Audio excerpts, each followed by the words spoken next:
Right, everyone. The UFC is pretty much in an off week. We haven't had much news come out recently for many videos to be made on. It's been pretty dull in terms of the availability to make content. So I decided to get a little bit creative here. We got Blanchfield versus Barba this week, but who the fuck is going to talk more than just like a picks and predictions video for that?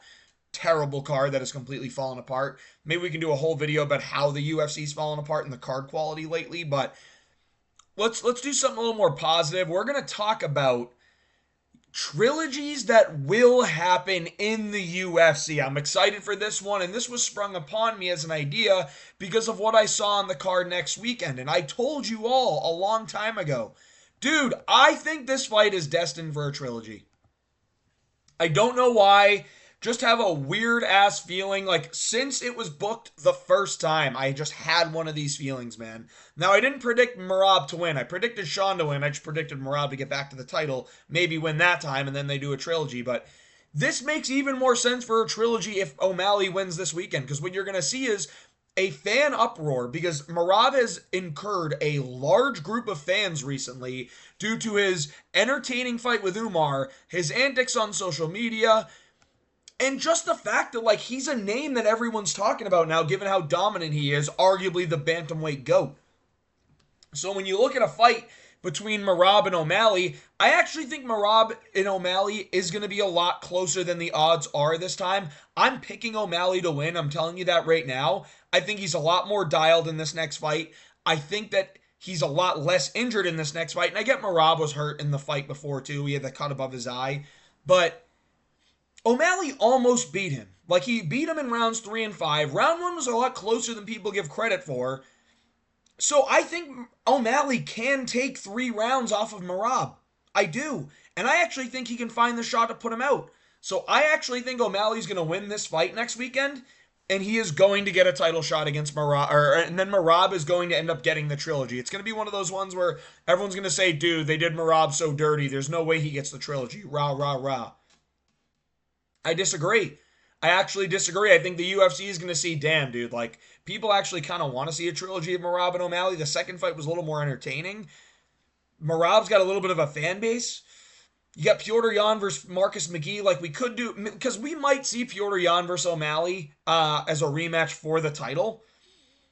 But if they do that, I would imagine it would be Merab waiting in the wings, beats one contender, and then maybe gets another shot at it. So I can just see it being Merab versus O'Malley as a trilogy. I really think this is going to be a trilogy because if O'Malley wins, dude, I feel even more confident. Because if Merab wins, there's no way. Like, O'Malley can get another 2 wins and Merab will probably be gone from the division at that point. Dude, I'm telling you, this smells trilogy to me. I think O'Malley gets it done, and I think Merab and O'Malley 3 gets booked, and then we end up getting the Umar versus Jan fight that we all want anyway. Moving on. A trilogy fight that will happen, that some people don't think will happen, but I'm telling you, bro, a lot of stuff has to fall in place for it to happen, but the second it does, it's an automatic lock. Dude, if Nate Diaz gets signed to the UFC again, him and Conor 3 will happen. There's no doubt in my mind, dude. There's literally no doubt in my mind that Conor versus Nate 3 will happen. I'm telling you, bro, like, they're 1-1. Conor knows it's a fight that he wants, right? It's an easier fight to him to approach because it's Nate Diaz. Yes, he's tough to put away, but he is not putting the pace and pressure that he usually does. He's got absolute pillow hands. He's not knocking McGregor out. I think it's an easier fight for McGregor to come back to and say, you know what, I can absolutely get a win in this one, no problem. And it's not like Diaz is going to be kicking that broken leg like crazy. He's not. I think it's so approachable for Conor. It's one that you're like, Nate's like only wants the money fights. I think it totally makes sense for him as well. And it's a fucking trilogy where the guys are 1-1. It just totally makes sense. It absolutely makes sense. I think Conor and Nate's going to end up getting done within the next 2 years. I do. I think it's going to be a fucking unk-off. I really do. And it's probably going to be a pay-per-view headliner of some International Fight Week card, and they probably put like Chason versus Dumont for the title as the co-main, and they're like, look at how sick this card is, because that's what the UFC does now. I'm totally making a video next week on how the UFC has been absolutely and utterly destroyed by the fucking matchmaking and Dana White's lack of promotion ability. But Nate Diaz, Conor McGregor, this is going to be a trilogy fight that happens. It's just, it's too perfect, dude. It's literally, tell me you wouldn't want to see this anyway. The press conference would be sick leading up. The first two fights were really fun. And this is just going to be an older, more geriatric version. It's going to be funny to watch, dude. So I'm saying this is going to be a trilogy that absolutely happens. Moving on. If you saw the thumbnail, you know I was putting this one up there. Sean versus Izzy 2, I think, is already about to happen. I think it's literally already going to happen. They're probably already in the works of talking about it. RDR couldn't fight Strickland because Strickland allegedly already has a fight, so that's why he gets Whitaker. Anthony Hernandez is going to be fighting Roman Dolidze. You have Baralho that I don't think they're going to give either of these guys to because for some reason they are just not letting Baralho fight one of these top guys unless it's Imavov. It's stupid. Should be Imavov waiting for the winner of DDP versus Hamzat and then Baralho beating one of these guys to get the title shot. So that's my opinion, but anyway, Strickland versus Izzy is going to be the next fight booked for this. Don't know where they're going to put it. Maybe Australia. Maybe they send Strickland to Australia for like a fourth time. Or third time. It's crazy. They had the first Izzy fight there. They had the DDP 2 fight there. Now they're going to do this one there probably. So I just think Strickland versus Izzy 2 is going to be made. It's probably going to be a main event of a fight night. Hopefully not. Hopefully JDM gets a pay-per-view out there in Australia. But I'm saying it's going to be Strickland versus Izzy 2. I feel very confidently about that. And once that fight happens, I know Strickland is the perfect style to like beat Izzy, where Izzy's boxing is dog shit. It is. Strickland's defense is so good where he can just walk Izzy back, and Izzy likes to get walked back, pause. Like he just is on the back foot all the time. I think that Izzy can get this one done or get a closer decision going his way. And then Strickland saying, bullshit, this is bullshit, dude. We want, and everyone's calling for a rematch. Dude, we need a trilogy of this fight when they're both 37. So that's just how I see this one going. I think Izzy can get a win in the second fight. And then I think Strickland can complain his way. And I think the Strickland fans can complain their way to saying, get that one back from Izzy. And then we have this eternal logjam at middleweight, but shuffle them down the rankings a bit. Because these guys, it's really big fights or bust for them at this point. You can't have like Izzy versus Dolidze because it's just not a big fight. It's not. And Izzy's like a big fight guy, I guess, even though like he should be defending his spot. It should be no easy fights, not all big fights. But Strickland kind of the same thing. They're both in spots where they have fan bases. They're big names. And I think the UFC is just going to book them against each other and get as much money as they can out of it. Not realizing that the hardcore fans are like, dude, like we don't need this fucking fight. Have them fight contenders. Let's get new guys in middleweight that we can promote. But I think this is destined to be a trilogy, especially if Izzy wins the second fight. So I'm saying Strickland versus Izzy is another fight that's a trilogy. This next one's a little more comical, but dude, tell me if it doesn't happen, it's not the funniest thing ever, and you wouldn't be locked in just for the lore. Bro, Dolidze versus Vettori 3 is destined. We've already got the unnecessary rematch. Vettori won the first one. Arguably could have went to Dolidze. Dolidze won the second one. A lot clearer. Dude, tell me this is not the most random UFC trilogy that we never asked for that we are going to get. I'm telling you right now, this is going to be the most random UFC trilogy that we never asked for and we will get. I know I just repeated myself twice, but that's exactly what it is. No one wants to see this trilogy. But if it gets booked, the memes are going to go so hard. We're all going to tune in as fans to be like, dude, we just have to know what's going to happen. Like, I just need to know. Because then Vettori wins again and Roman Dolidze's calling for the quadrilogy. And it's like, I'm telling you, dude, this is too funny, dude. This would be way too funny. If the UFC books fucking Dolidze versus Vettori 3 at one point, bro, when they're both like 12 and 15 in the rankings, it's going to be the funniest shit ever, man, dude. We're going to A, have an epic crash out when it's the co-main event of a fucking pay-per-view. And B, we're all going to say, fuck it, dude. Like, this is the trilogy that we all fucking wanted. It's going to go so hard, dude. The memes are going to go hard. So it was a little bit of a joke when I put this one in here, but I can actually see the UFC doing it. Next up, this is happening. I'm telling you right, two top flyweights, both 1-1 against each other. Pantoja's already whooped up on him a bunch of times. So if you have Manel Kape beat Brandon Royval, I'm telling you, man, what you're looking at is a Cap versus Pantoja if Pantoja beats Kai Kara France. No matter what, if Cap wins, he's going to get the next title shot. Because if it's Kai Kara France, so marketable, that rivalry. If it's Pantoja, well, they haven't fought in quite some time, and Kop's now got a great win streak going, and he's got a ton of hype behind him, and they'll just do that. I think this fight is destined to happen, bro. I think Royval and Moreno are one. I know they're 1-1 apiece. And I think they're just both two perennial top 5 guys that are still like younger in their age. I think Royval and Moreno are both like 31, 32. They have a lot of time still left in their career. And I think at some point they're going to fight again. And it's probably going to be some main event on a fight night in Mexico City. I can see this being the main event. A trilogy fight between Brandon Moreno and Brandon Royval. UFC Mexico City. Honestly, in 2026, March, something like that. The trilogy, who's gonna win and eventually get their title shot, their 15th fucking title shot, dude? Who's gonna get it? I can see this happening, and I don't think many people would disagree with me, dude. These guys are just, they're too good, and they're so much better than most of the rest of their division that there's no way they don't have a collision course again. Because, like, none of us really want to see them against Pantoja again. I'm gonna call it a buck, dude. Like, we don't really care to see Pantoja fight them again and beat them again.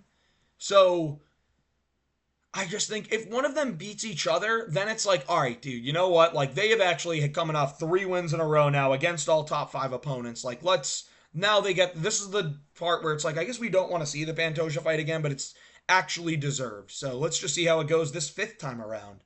I think Moreno versus Royval is destined to be a trilogy, man.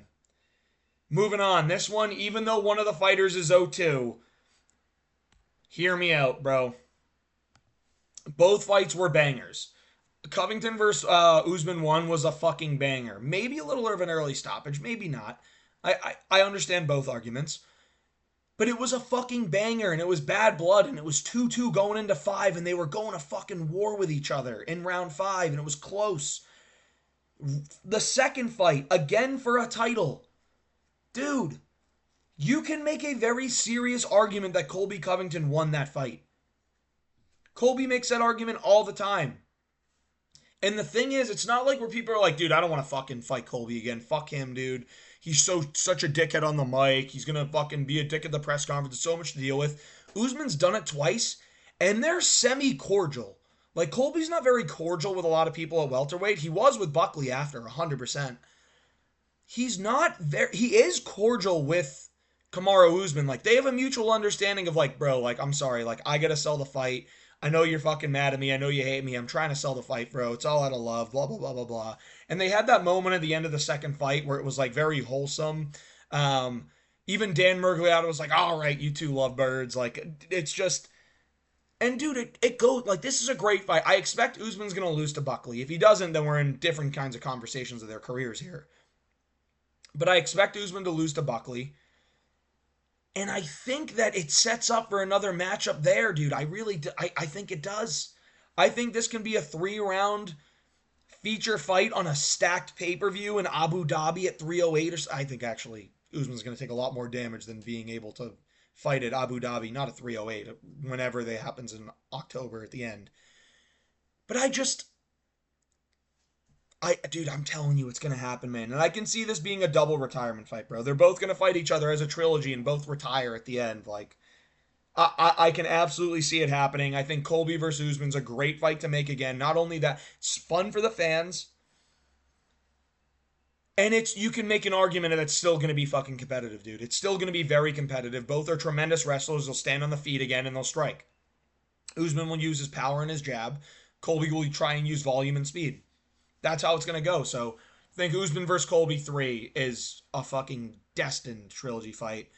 This one also, man, like, this should be 1-1. I think with how light heavyweight is and how these guys are going to destroy the top of the division, like, or the bottom of the division. Like, anyone outside the top 7, these guys absolutely destroy.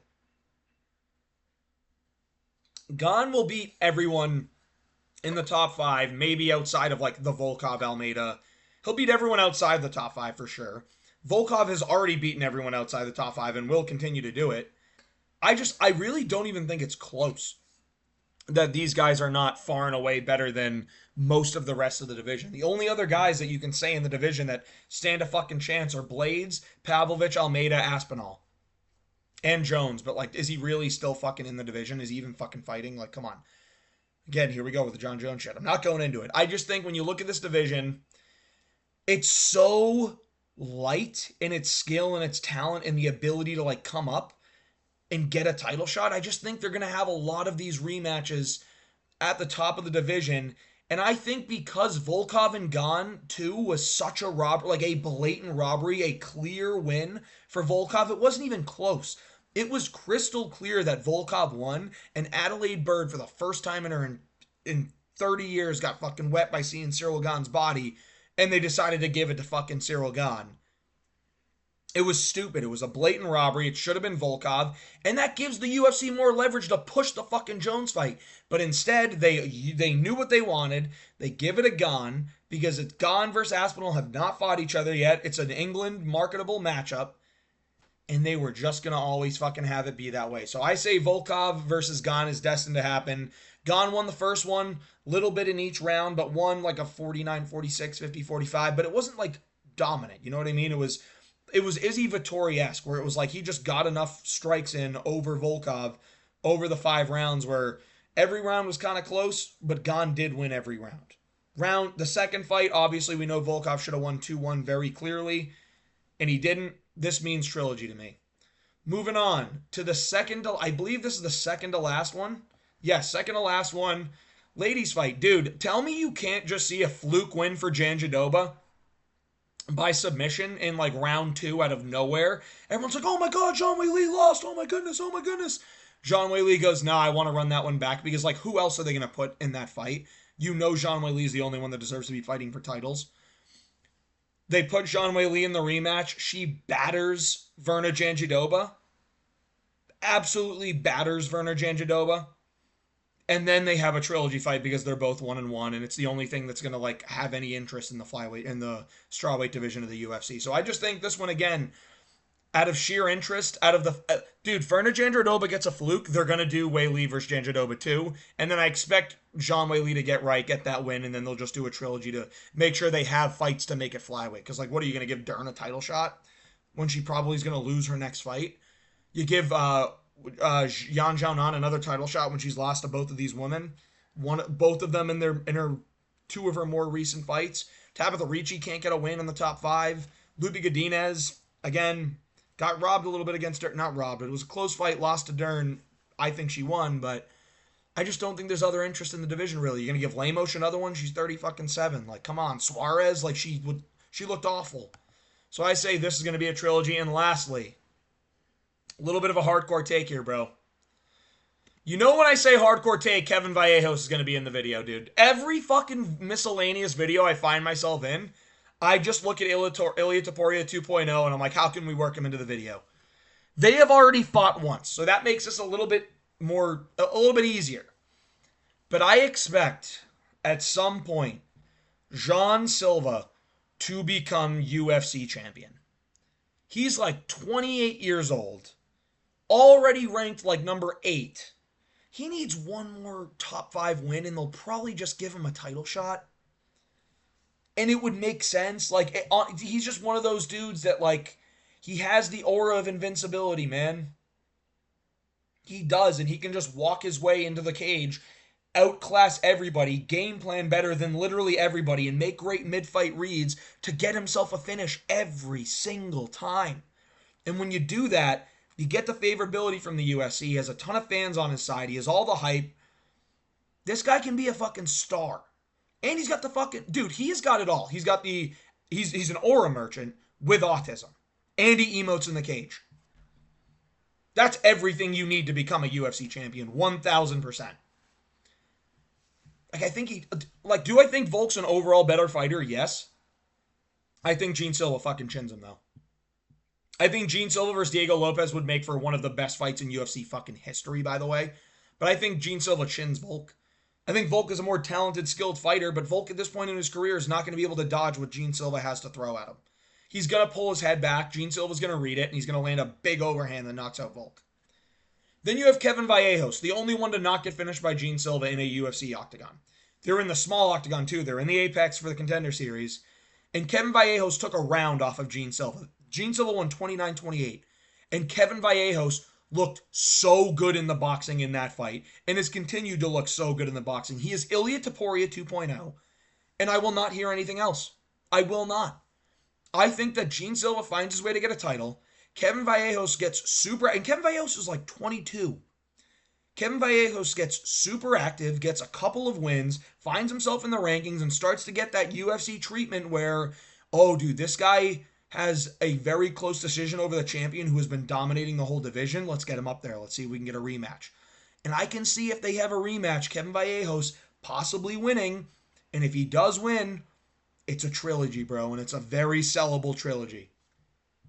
So that's how I see it happening. Gene Silva having a pretty dominant reign at 145. Kevin Vallejos having time to work his way into a title shot, possibly getting a win. And because Kevin Vallejos is the only guy to be able to really take on the champion and win, or they go to a fight of the year and they're like, dude, who doesn't want to fucking see that fight again? Kevin Vallejos being the only guy that keeps it close or having a win over the champion over a dominant champion sets up a trilogy. So I just think this one's eventually destined for a trilogy. I appreciate you guys watching. These are the trilogies that are destined to happen in the UFC. Let me know what you think of them. I hope you enjoyed the video, and if you did, please like and subscribe. It would help a lot.